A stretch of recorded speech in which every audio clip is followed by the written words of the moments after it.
Bismillahirrahmanirrahim. Alhamdulillahi Rabbil Alamin. Wassalatu wassalam ala sayyidil mursalin. Wa ala alihi wa sahbihi ajma'in.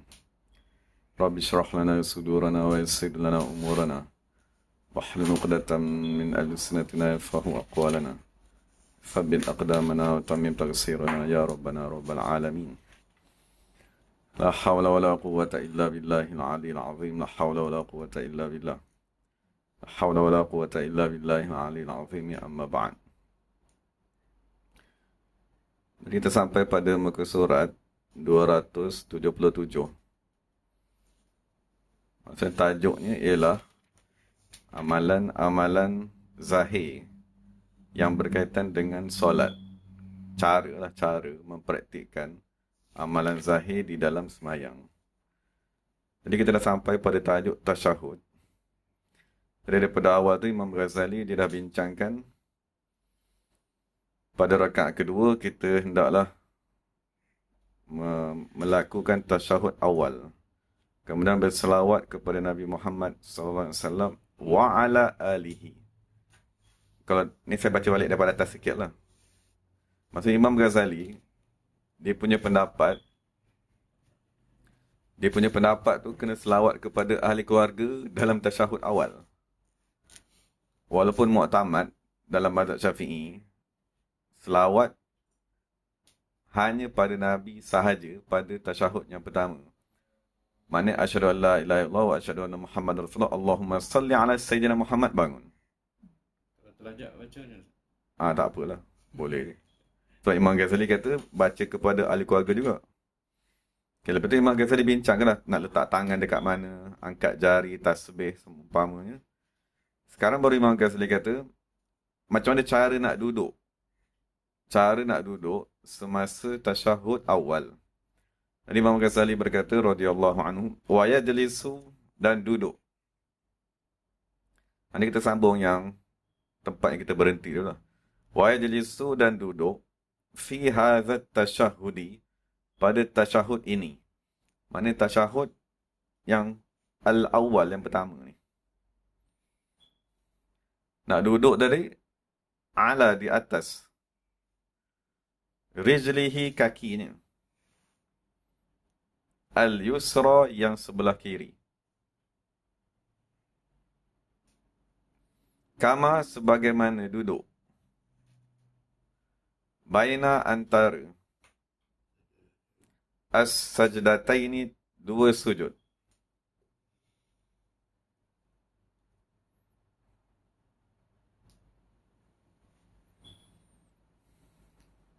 Jadi kita dah bincangkan cara duduk tu sebelum ni lah.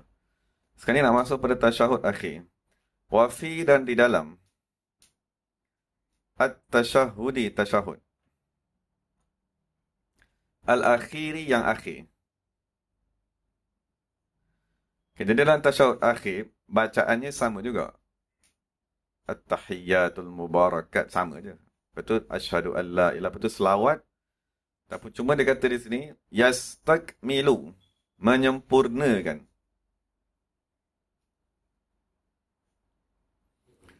Ad-du'a, doa. Al-ma'thura, yang diriwayatkan. Ba'da, setelah. As-salati, berselawat. Ala, ke atas.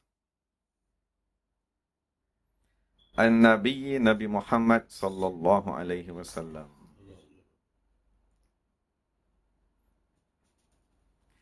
Jadi Imam Ghazali, dia dalam kitab ni dia bagi tahu, dia gunakan kalimat yastakmilu. Maknanya apa dia? Menuntut kesempurnaan. Dia yang nak dicapai oleh kita ni ialah al-kamal, kesempurnaan. Maksud nafsu yang 7 lapis tu, dia bermula dengan nafsu amarah. Lepas tu yang keempat, mutmainnah, radiyah, mardiyah. Nafsu ketujuh ialah kamilah, kesempurnaan. Dan dalam Quran apabila Allah Ta'ala dah selesai menurunkan wahyu kepada Nabi, Allah Ta'ala kata, Al-yawma akmaltu lakum. Pada hari ini aku menyempurnakan.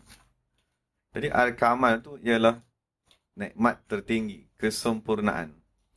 Jadi Imam Ghazali nak isyarat kepada kita, kamalus solat, kesempurnaan semayang, ialah dengan membaca doa sebelum salam. Boleh? Lafaz yastakmil tu maknanya menuntut al-kamal, kesempurnaan. Cuma sekarang ni kesempurnaan yang kita nak tuntut ialah kesempurnaan solat. Jadi solat ni, kita dah di hujung semayang. Dah di hujung semayang. Apabila kita di hujung semayang, tujuan ibadat ialah berdoa. Tujuan ibadat ialah berdoa. Berdoa tu maksudnya merendah diri. Meminta-minta, bergantung kepada Allah. Jadi waktu Imam Ghazali kata, siapa yang tidak berdoa sebelum salam, solatnya tidak sempurna. Tidak sempurna. Cuma dalam buku ni Imam Ghazali tak bawa doa-doa tu. Cuma dia kata hendaklah menyempurnakan solatnya dengan doa-doa yang diriwayatkan.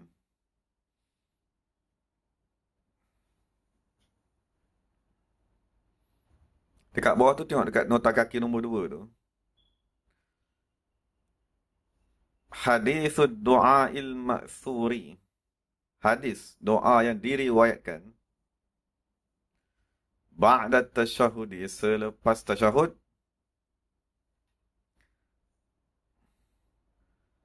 Min hadithi aliyin, daripada hadis Sayyidina Ali. Fi du'a'il istiftah.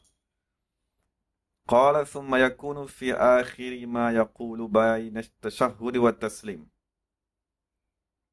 Dia kata akhir sekali dikatakan antara tasyahud dan memberi salam tadi. Allahumma gfirli ma qaddamtu al-haditha. Maksudnya terus. Ni dekat bawah tu tadi. Tuan Jarun. Dekat bawah nota kaki ni. Nampak tu tadi.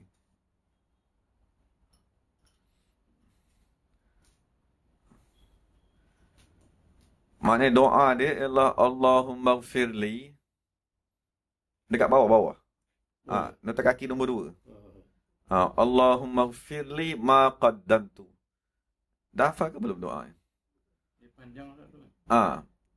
Wa ma akhartu wa ma asraftu wa ma a'lantu wa asrartu wa ma anta a'lamu bihi minni antal muqaddimu wa antal muakhiru. Lepas tu dia ada itu doa satu tu kan. Yang penting dia sini ni. Wa fi sahihaini dalam Bukhari Muslim min hadis Aisyah, daripada hadis Sayyidatina Aisyah radhiyallahu anha, idza tashahhada ahadukum, apabila bertasyahud salah seorang daripada kamu, falyasta'iz billah, minta lindunglah dengan Allah, min arba'in, daripada 4 perkara, min azabi jahannam, sampailah habis hadis tadi.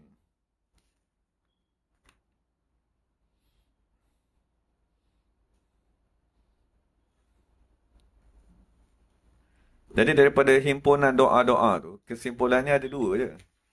2 yang diminta. Pertama, minta ampun. Kedua, minta lindung.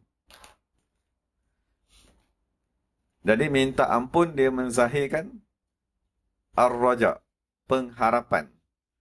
Maksud kita bersangka baik dengan Allah Ta'ala, kan, walaupun ibadat kita tadi tak bagus, maknanya semayang tadi tu taklah khusyuk, kan. Semayang itu tadi banyak cacat celanya. Tapi kita menzahirkan pengharapan agar Allah mengampunkan juga solat yang tak sempurna tadi. Itu dia panggil ar-raja, pengharapan.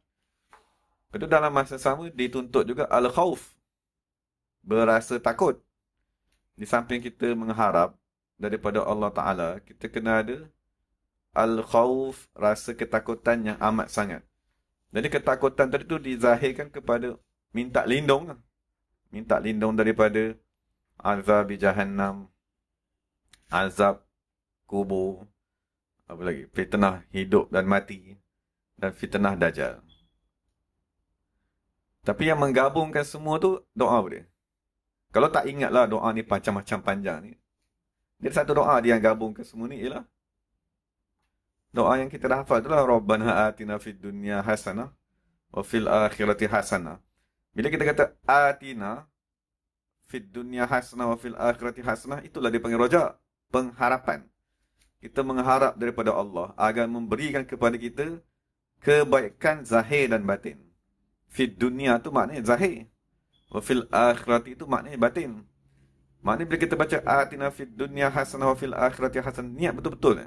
Berilah kebaikan zahir dan batin. Dunia dengan akhirat tu, kita boleh tak terjemah sekarang dan akan datang. Tapi dunia dan akhirat tu, dia juga membawa makna zahir dan batin kita ni. Mana kita minta zahir kita ni sehat. Kan? Mata kita sehat, penglihatan kita sehat, semua anggota sehat. Dan batin kita mintalah hati yang hidup, kan? Rohani yang hidup. Minta atina dunia dan akhirat tu minta kebaikan. Dan boleh juga kita niat dunia tu ialah zaman sekarang, akhirat tu ialah selepas kematian. Boleh je niatkan semua. Lepas tu kan ada waqina, pelihara lah. Azaban nar, sama lah tu. Bila kita kata waqina, itu ialah apa dia? Al-khawf. Kita menzahirkan ketakutan kita kepada Allah. Jadi itu ialah kesimpulan doa ataupun himpunan doa. Macam ni dia perincikan lah. Ampunkan, minta ampun, dulu, sekarang dan seumpamanya. Lepas itu minta lindung daripada 4 jenis azab yang menakutkan. Jadi kalau dah hafal doa yang panjang tu, boleh baca lah. Dan sangat penting doa ni. Doa minta ampun. Sebelum salam. Wa sunanuhu dan sunat. Tasyahud akhir. Hu tu, domain tu kembali kepada tasyahud akhir. Sekarang ni tasyahud awal dia dah habis bincang dah. Sekarang dia nak bincang tasyahud akhir. Sunat-sunat, adab-adab, tata tertib, pergerakan, tangan apa semua tu. Pada tasyahud akhir, kasunani sama seperti sunat-sunat. At-tasyahudi pada tasyahud. Al-awwali yang pertama.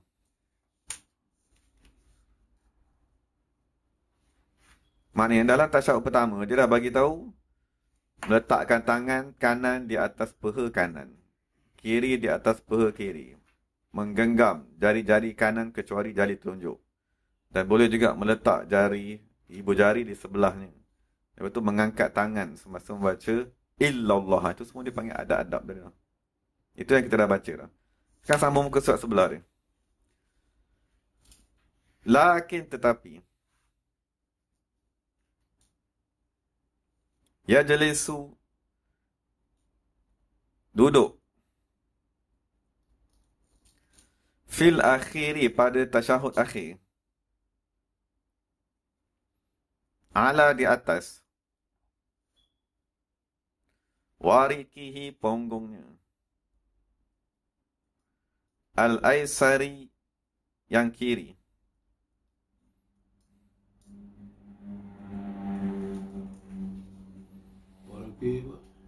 Punggungnya.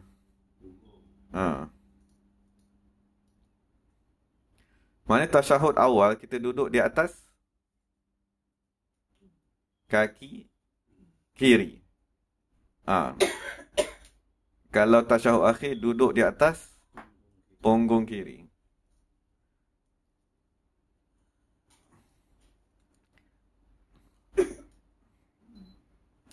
Cuma dia nak bagi tahu, maksudnya masa duduk tadi tu,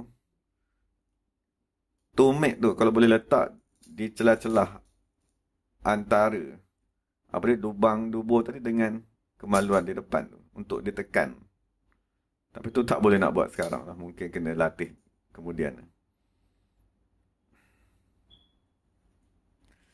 Lihat, jadi sekarang ni dalam mazhab Syafi'i, duduk tasyahud awal, duduk tasyahud akhir tak sama.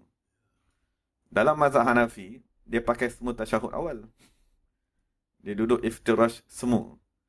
Macam dalam mazhab Maliki, semua duduk pakai duduk tawaruk, tasyahud akhir kita ni. Tapi dalam mazhab Syafi'i, dia menggabungkan kedua-dua.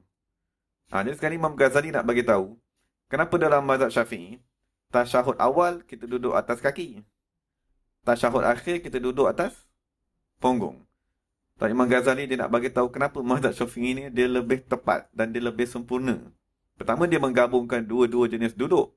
Dan kedua, dia ada sebab yang munasabah. Apakah sebabnya? Li'annahu. Kerana orang semayang, laisa tidak. Mustawfizan, bersedia. Lil qiyam, untuk berdiri semula. Bal, bahkan. Huwa, ianya. Mustaqirun, duduk tetap. Maksudkan dia nak duduk terus. Maksudnya, nanti sekali lagi Imam Ghazali nak bagi tahu duduk tu, walaupun selepas kita bagi salam, kita tetap juga duduk situ. Maksudnya, dia ada setengah-setengah wirid nanti kita belajar, memang kaki tu tak dibenarkan buka. Jangan bukakan kaki tu, kena baca wirid dulu. Terutama ni yang la ilaha illallah 10 kali tu. Itu memang dibaca sebelum kaki tadi dibukakan. Jadi nak duduk tu lama. Jadi bila nak duduk lama, duduklah di atas punggung. Jadi tak ada berat pada kaki tadi. Bagi orang yang boleh lah. Kalau orang sakit macam mana, buatlah yang mana boleh. Okay, jadi kenapa duduk tasyahud awal di atas kaki? Sebab dia nak berdiri balik semula.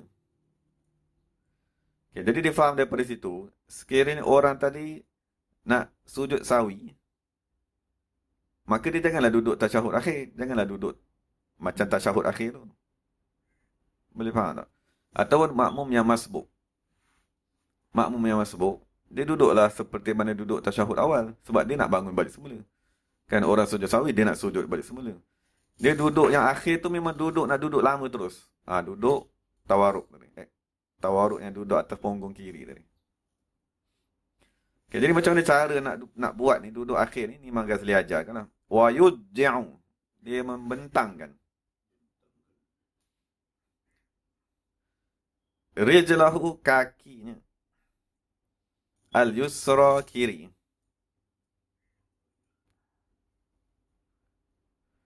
Kharijatan, keluar. Kharijatan, keluar. Min, daripada. Tahtihi, bawahnya. Maksudnya dia duduk, kaki tu dia terkeluar sikit. Macam kita duduk tu lah. Maklum dah. Wa yansibu, dan menegakkan. Al-yumna, kaki kanan. Menegakkan kaki kanan ni samalah tasyahud awal dan tasyahud akhir. Menegakkan kaki kanan tu. Cuma Imam Ghazali kata, ini yang nak usaha buat ni. Wa yada'u, dan meletakkan. Tegak kaki kanan ni macam-macam gaya orang buat tu. Cuma yang Imam Ghazali nak macam ni. Meletakkan Ra'sal ibham, kepala. Al-ibham, ibu jari. Ila, kepada. Jihati, arah. Al-qiblati, qiblat. In, sekiranya.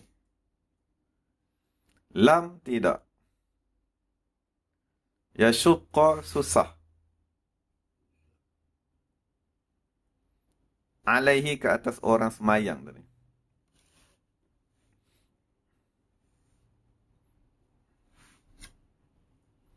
Boleh.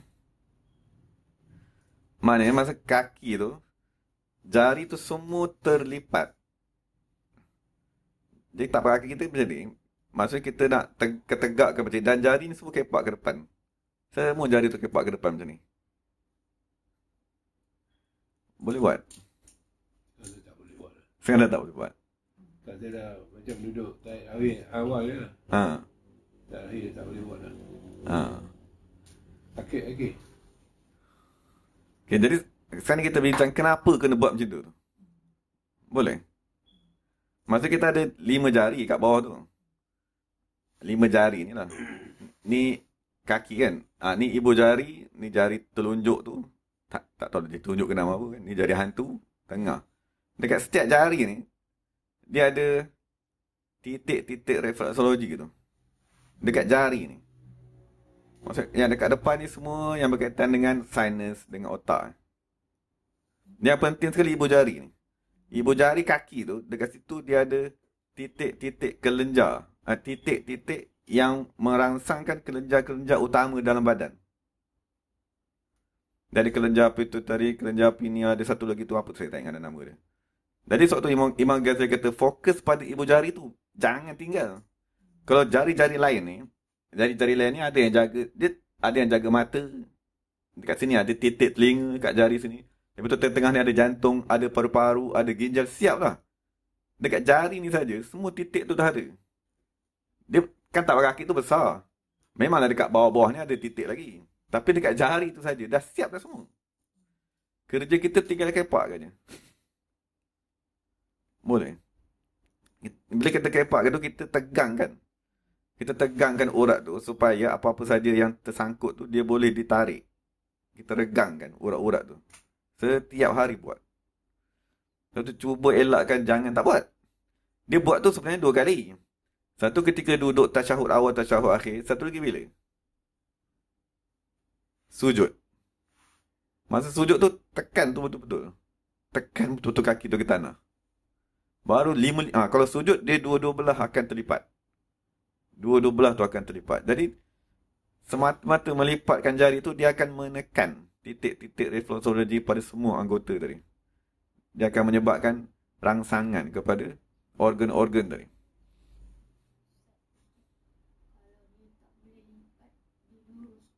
Tak apa. Sah.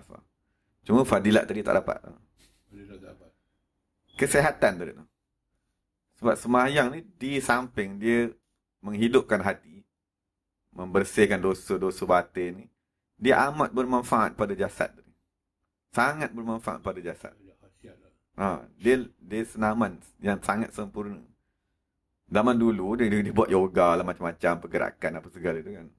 Tapi tak ada yang boleh lawan pergerakan sembahyang tu, tak boleh. Dia dalam, saya tak tahu sujud ni dah bincang ke belum. Sujud dia dah bincang sebelum ni. Tapi saya dah bagi tahu dah sujud tu nanti. Waktu bila kita sujud tadi tu, kita kepitkan kaki, tahan berat badan dengan dada tu. Dengan bahu tu. Tahan, cuba buat. Dia sangat sama dengan rukuk semua. Orang tak boleh duduk atas punggung kiri tu. Dia macam duduk tahap awal lah. Boleh ke jadi imam lagi tak? Boleh. Tak makruh? Tak. Saya tak boleh buat lagi sekarang. Tak apa, tapi jadi imam boleh. Boleh. Boleh. Saya tahap awal dengan tahap akhir dah sama dah.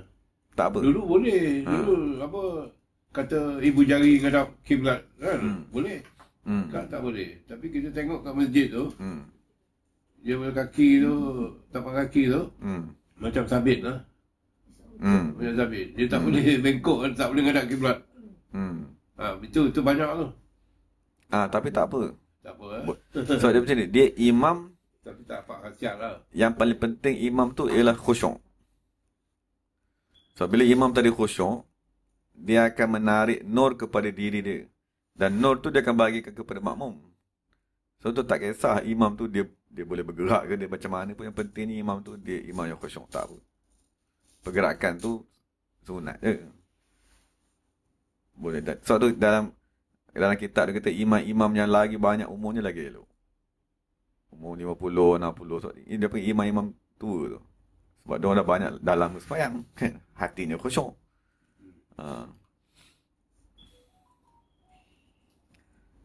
Boleh. Jadi tu dan dia benda tu ialah benda yang benar. Maksudnya macam ni, kita buat rumah mestilah ada Swiss. Swiss nak buka pintu pagar, Swiss nak buka lampu, Swiss nak buka aircon. Mana kita nak pergi, nak buka aircon tu pergi panjat aircon tu. Nak buka aircon ni panjat aircon ni. Tak pandai sangat lah orang ni buat rumah. Kan? Nak pergi pagar, pergi lompat kat pagar, penat lah kita. Jadi ciptaan rumah kita pun mesti ada Swiss. Allah Ta'ala masa dia cipta manusia ni takkan tak ada Swiss. Jadi Swiss manusia ni ada pada satu telinganya. Sebab tu masa ambil semayang dia suruh tekan kan. Ambil semayang kan dia suruh basuh telinga. Basuh telinga tu dengan tekanan yang lembut lah. Sebab dia ada Swiss dekat telinga. Lepas tu kedua masa basuh tapak tangan ni. Lepas tu masa wuduk dia suruh gosok. Tekan kan. Dan satu lagi dekat kaki tu. Tapak kaki tu. Itu semua Swiss, semua anggota dalam badan ni. Cuma kita nak yelah masa ambil semayang kita tekan, kita gosok celah-celah kan. Gosok telinga. Gosok apa dia, picit kaki-kaki tu semua lah. Dan satu lagi dia dekat kepala ni. Kepala, maksudnya dekat kepala ni pun dia ada urat-urat. Yang kalau kita tekan, dia membaiki seluruh organ dalaman badan. Benda ni, maksudnya perubatan refleksologi ni, dia akan dia menampakkan kehebatan semayang. Dan kehebatan wuduk. Jadi sebab tu musuh Islam dia tak suka. Musuh Islam dia tak akan highlightkan, dia akan kata ini karut ke ataupun dongeng atau sebagainya lah. Dia tak akan bagi orang percaya. Bila tak percaya, tak ada manfaat. Faham tak? Kita kena buat sesuatu tu dengan akidah. Kalau kita pergi rawatan, kita tak percaya, tak ada manfaat rawatan tu. Dia masalahnya pada keimanan tu, kepercayaan bahawa Allah tu dia amat bijaksana mencipta manusia. Macam mana kita jantung, kan macam mana kita nak urut jantung ni? Dia kan duduk dalam tulang. Perparu macam mana nak diurutnya? Tapi semua ada Swiss kat tangan-tangan ni, urutlah jari-jari. Cuma sebab tu dia suruh ambil semayang. Dan Nabi kata, minumlah minyak zaitun dan gosok dengan minyak zaitun. Nabi suruh dah gosok. Maksudnya bila Nabi suruh gosok tu, maknanya ada sebab suruh tekan tadi. Tekan. Sambung. Jadi tu yang Imam Ghazali kata, cubalah melipatkan ibu jari tadi ke arah kiblat. Sekiranya tidak susah lah. Jadi kalau kita dah latih anak kita, tu anak tu masa badan tengah lembut tu, latih bagi dia duduk tu betul. Jadi kalau daripada kecil dia dah boleh lipatkan lima jari tu, nanti bila dia dah besar dia tak ada sakit lah. Ni yang susah bila kita dah besar ni, sebab bila daripada kecil kita jarang buat. Jadi anak-anak kan, cucu-cucu tu bagi tengok betul-betul dia semayang tu. Pergerakan tu saja penting. Dalaman tu tak apa, kemudian boleh belajar pergerakan tu. Summa yaqulu, kemudian berkata orang tersebut. Jadi dah habis tasyahud, dah baca doa sebelum bagi salam tadi. Dan kita dah bincang, maksudnya selepas kita berselawat tadi itu ialah hujung semayang. Dan doa di hujung semayang amat mustajab. Jadi doa lah. Ini rukun yang terakhir. Summa yaqulu, kemudian berkata Assalamualaikum warahmatullahi. Ini nak keluar semayang lah, mengucapkan salam. Kesejahteraan. Alaikum, kepada kamu. Warahmatullah, dan kerahmatan daripada Allah. Wa yatafitu, dan berpaling. Yaminan, ke sebelah kanan. Bihaitsu, dengan sekira-kira. Yara, melihat. Khaddahu, pipinya. Al-aymana, yang sebelah kanan. Man, oleh seseorang. Wara'ahu, yang berada di belakangnya. Minal janibil yamin, di sebelah kanannya. Ini satu maklumat yang penting lah. Maksudnya bila kita bagi salam, dia jangan pusing kepala tu sikit-sikit. Pusing banyak-banyak. Sampai 90 darjah tu. Pusing sampai habis. Tak buat pelan-pelan lah. Sampai dia kata orang belakang kita nampak kita punya pipi. Wa yaltafitu, dan berpaling. Shimalan, sebelah kiri. Kazalika, begitu juga.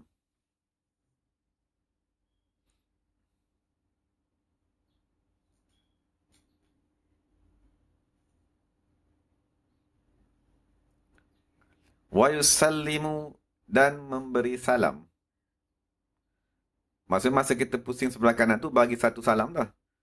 Lepas tu bila pusing sebelah kiri, memberi salam taslimatan saniyatan. Salam yang kedua.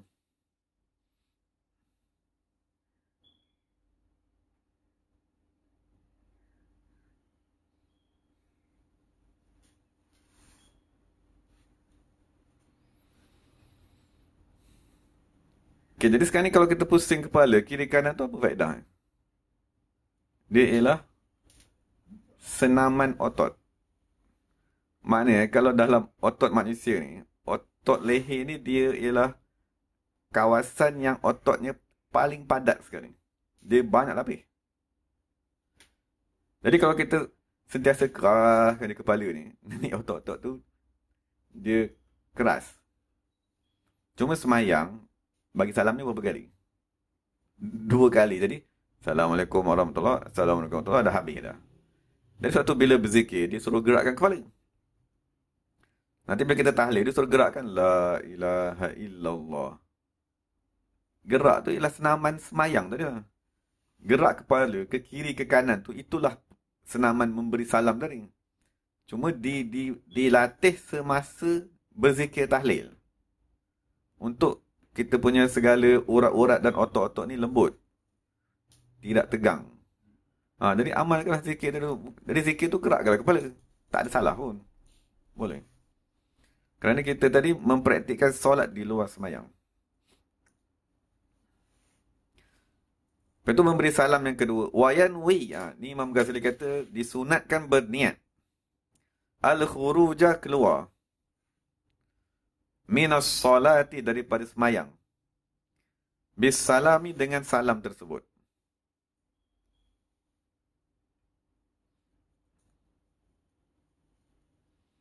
Ini pendapat yang dipilih oleh Imam Ghazali lah. Tapi muktamad ni tidak wajib niat keluar semayang. Sebab tu dalam rukun yang kita belajar 13 tu tak ada. Salah satu rukun semayang ialah niat keluar semayang, tak ada. Cuma Imam Ghazali, dia punya pendapat, dia kata kena niat keluar daripada semayang.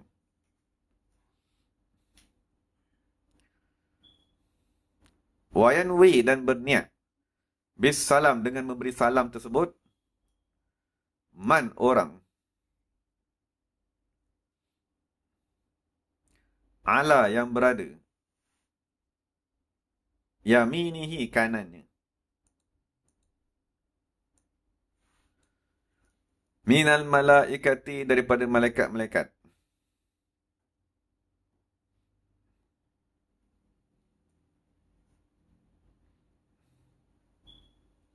Okay, jadi soalannya, malaikat ni penuh langit dan bumi, malaikat ni lah. Jadi soalan ni kita nak bagi salam ni dekat malaikat mana? Malaikat penanggung arash ke? Malaikat tu jaga dalam neraka tu ke? Malaikat dalam laut ke? Mana malaikat? Jadi dekat situ dia ada 2 pendapat. Kan? Jadi berilah salam pada malaikat yang kenal. So bila kita kata Assalamualaikum, kum tu siapa? Kamu. Kamu tu maksudnya orang yang berhadapan dengan kita ni. Boleh? Sebab tu dia kata, jadi 2 pendapat. Pertama, kita beri salam kepada malaikat-malaikat di sekeliling kita saja. Contohnya malaikat yang kiri kanan ni, penulis amalan baik dan penulis amalan jahat. Kita niatlah bagi salam dekat dia. Itu 2 orang. Dia panggil malaikat katabah, penulis. Lepas tu kalau daripada Ibnu Abbas, dia kata, setiap orang beriman, dia ada 5 malaikat. Dan setengah riwayat dia kata, setiap orang beriman, dia ada 60 malaikat. 5, 60, setengah riwayat kata ada 160 malaikat. 160 malaikat ni dia menepis syaitan-syaitan. Dia kata dalam hadis tu, sebagaimana seseorang menghalau lalat daripada dulang yang mempunyai madu pada hari yang amat panas. Boleh. Jadi dia kata kalau Allah Ta'ala biarkan seseorang manusia tadi tidak dikelilingi oleh malaikat, lakhtatafathu syayatin. Nescaya setan-setan akan menyambarnya. Itu hadis daripada riwayat Imam Tabarani. Jadi ada berapa malaikat tadi tu? Maksudnya pertama kita ingat, malaikat yang menulis. Kedua, malaikat yang menjaga. 2 tu. Malaikat yang menulis amalan. Malaikat yang menjaga kita ni. Hafazah namanya. Tulis tu dia panggil katabah. Malaikat yang menulis. Raqibun atid tu dia. Yang jaga kita, yang satu riwayat kata, yang dalam hadis Tabarani kata 160 tu, itu namanya hafazah. Malaikat penjaga. Jadi bila kita bagi salam, itulah yang nak dibagi salam ni. Sebab malaikat tu memang ada bersama-sama kita. Boleh. Sentiasa.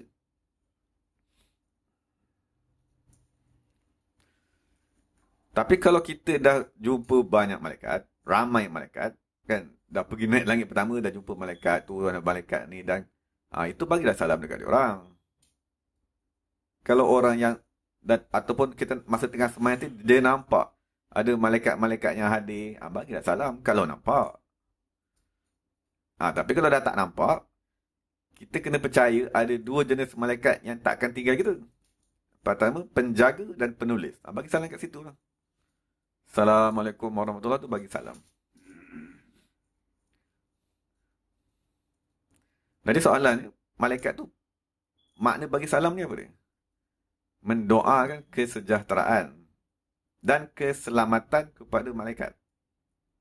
Maknanya, malaikat ni sendiri, dia ialah petugas Allah Ta'ala. Dan malaikat ni dia pun ada rasa takut.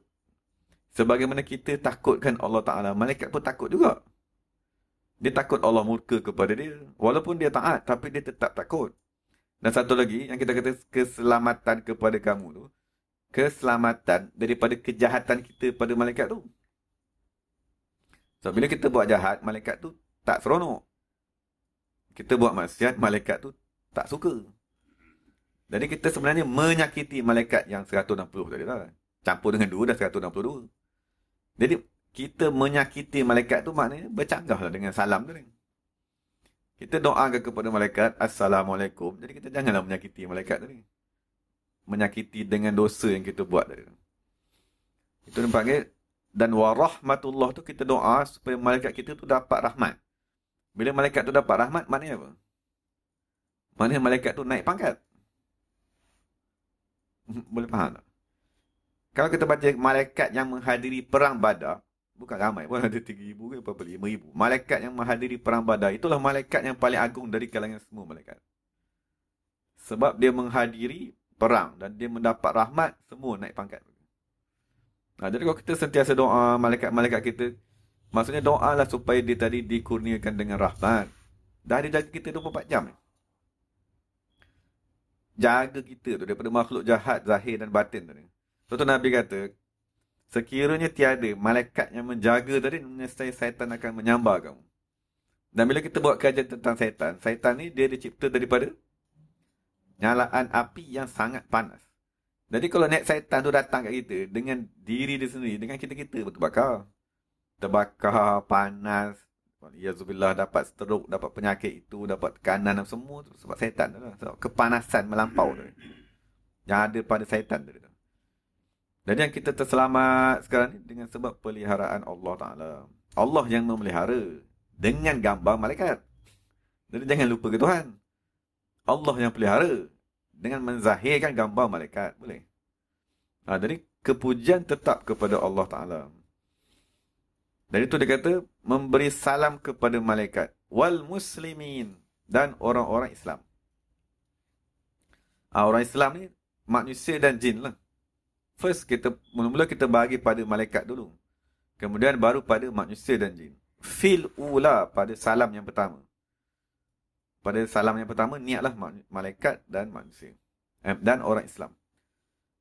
Wayanwi dan berniat. Mislah zalika seperti itu juga. Fi thaniyati pada salam yang kedua.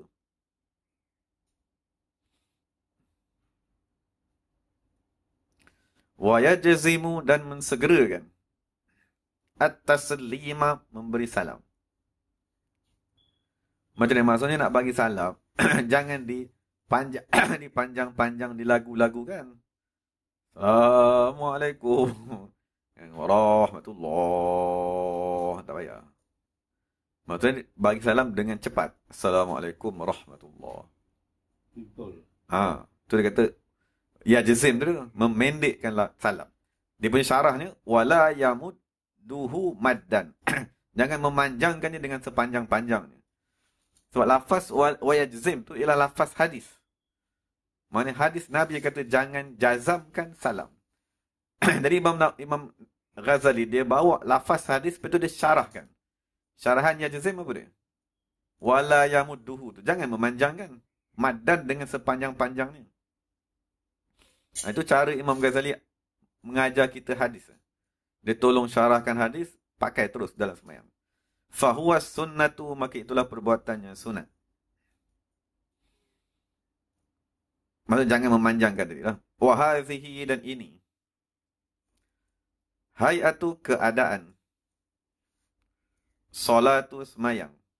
Solati semayang. Al-munfarid, orang berseorangan.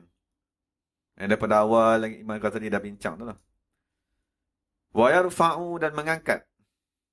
Maksud walaupun kita semayang seorang, kita disunatkan mengangkat sautahu, suaranya. Bitakbirat, dengan lafaz takbir. Masa takbir masa mula-mula masuk semayang, takbir perpindahan. Semua tu disunatkan mengangkat suara. Tetapi dia kata, wala yarfa'u sautahu, tidak mengangkat suaranya, illa, melainkan, biqadri, dengan kadar, ma, sesuatu kadar, yusmi'u, dia memperdengarkan, nafsahu, dirinya sendiri. Maksudnya bila kita semayang seorang, jangan baca terlampau perlahan bis sampai diri sendiri pun tak dengar. Dia baca juga, tapi kita angkat supaya kita dengar. Jadi tujuan nak dengarkan diri tu buat apa? Sebab kita bila kata Allahu Akbar, kita kan bercakap, kita mengkhabarkannya Allah tu maha besar. Jadi soalannya, kita nak khabarkan kepada siapa? Kan kita rukuk, kita kata Allahu Akbar. Kan kita berdiri, sujud lagi Allahu Akbar. Jadi kita cakap tu, nak bagi tahu siapa? Nak bagi tahu Allah ke? Bukan. Allah dia dah memang dah tahu dah dia tu maha besar. Kita tu nak ingatkan diri kita ni Allahu Akbar, Allahu Akbar. Jadi apa makna akbar tu? Itu yang nak dipelajari. Kan maksudnya Allah Ta'ala tadi terbesar. Jadi bila kita dah mengetahui makna Allah Ta'ala terbesar, kita ulang. Allahu Akbar, kan? Allahu Akbar. Supaya bila kita habis semayang, kita pandang kepada semua alam semesta ni, kita tahulah Allah terbesar tadi.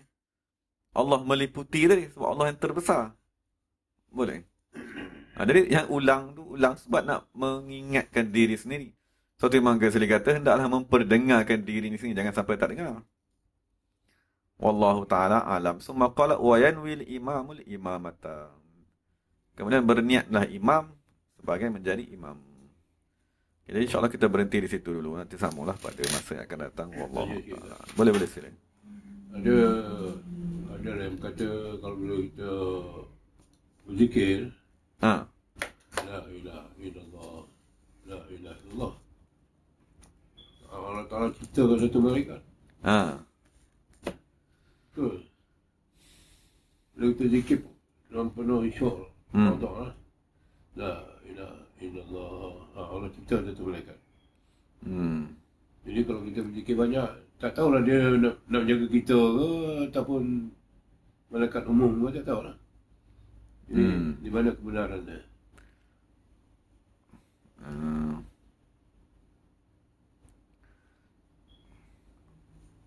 Setakat saya cari-cari tak jumpa lagi yang dia kata la ilaha illallah tu bertukar jadi malaikat. Itu tak jumpa lagi.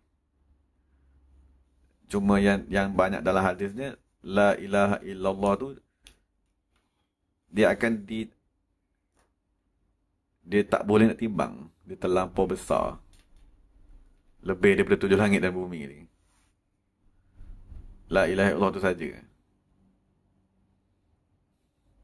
Cuma kalau sebut la ilaha illallah tu, malaikat datang adalah. Malaikat datang, mesti datang. So majlis zikir, dia macam ada seorang sahabat tu, dia duduk dekat dia punya apa, tengah jaga binatang dia, dekat dia punya tempat ternakan tu lah, dia zikir la ilaha illallah, la ilaha illallah. Dia tengok awan turun. Malam tu. Awan turun. Dia takut ni apa pasal awan turun ni. Kan lemah tak boleh nafas. Dia berhenti. Lepas besok dia tanya Rasulullah, dia kata kenapa pula ada semalam aku tengah berzikir awan turun. Nabi kata itulah malaikat. Malaikat datang menghadiri majlis zikir yang kamu buat walaupun seorang-seorang. Lepas tu kalau kita duduk kat rumah kita zikir la ilah ataupun kita zikir dalam hati Allah, Allah, Allah ke, mesti malaikat tu datang. Cuma dia tak bagi nampak lah kalau dia tak akan lari semua. Tapi sampai satu masa Allah telah bagi nampak lah.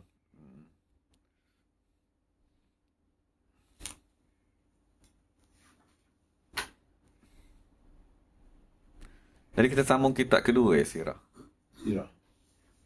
Sirah. Nurul Yaqin.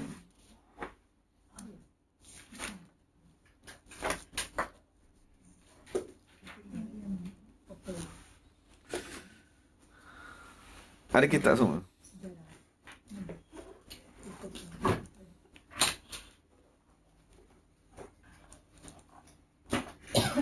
ada. Mungkin mereka kita. Sila. Tadi masa terjemahan dia pasal tuan-tuan Nabi tu kan. Kalau nak ingat balik cerita Macam mana? nak ingat balik untuk apa. Dalam tu ada. Nanti saya print ke saya bagi. InsyaAllah. Sebab kalau kita nak cerita dengan anak-anak, kita cerita pun tak sempurna. Boleh tak? Saya dah ada type kan, nanti saya bagi insyaAllah. Ingatlah supaya dia cerita kat anak-anak tu kan. Dia pertama tu kena percaya dulu. Dia kena mempercayai ada titik-titik tu. Memang Allah Ta'ala buat. Sebab tu dia ada ruas ni. Dan titik kita tahu kan, tak selalu dengar. Orang kesihatan kan yang tu. Jadi sini kita nakkan apa-apa dia. Cuma kena buatlah betul-betul. Sebab tu, dia satu masalah. Masa kita semayang, kita akan tegakkan kaki kanan. Perasan tak? Sebab tu masa zikir Naqsyabandi, dia terbalik kan? Supaya dua-dua kaki tu ditekan. So, bila kita tekan belah kanan, dia akan aktifkan otak belah kiri. Yang dia ada saraf otak dia pergi belah kiri. Kalau kita terbalikkan masa zikir, dia akan aktifkan belah kanan. Sebab nak mengenal Allah Ta'ala, dia perlu kepada kanan. Maklumat yang sebelah kanan. Dia panggil kulliyat.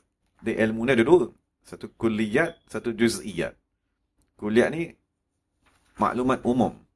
Macam kita kata, manusia bernafas.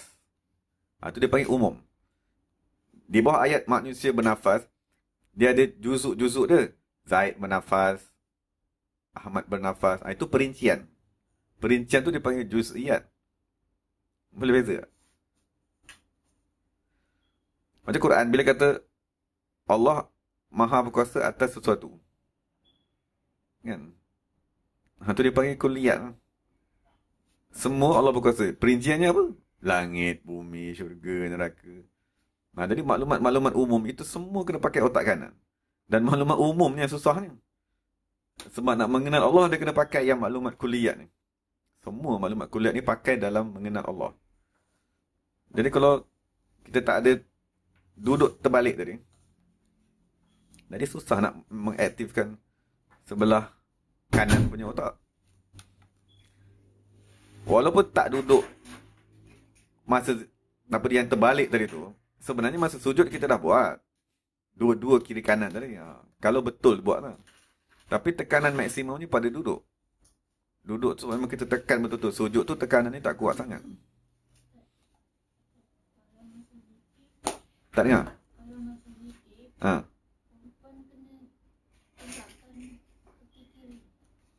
Tegakkan? Kanan. Dia tegakkan kaki kiri kanan tu, tak kira lelaki perempuan. Tua muda selagi boleh lah. Memang sekali kata selagi tak susah. Mesti buat tu.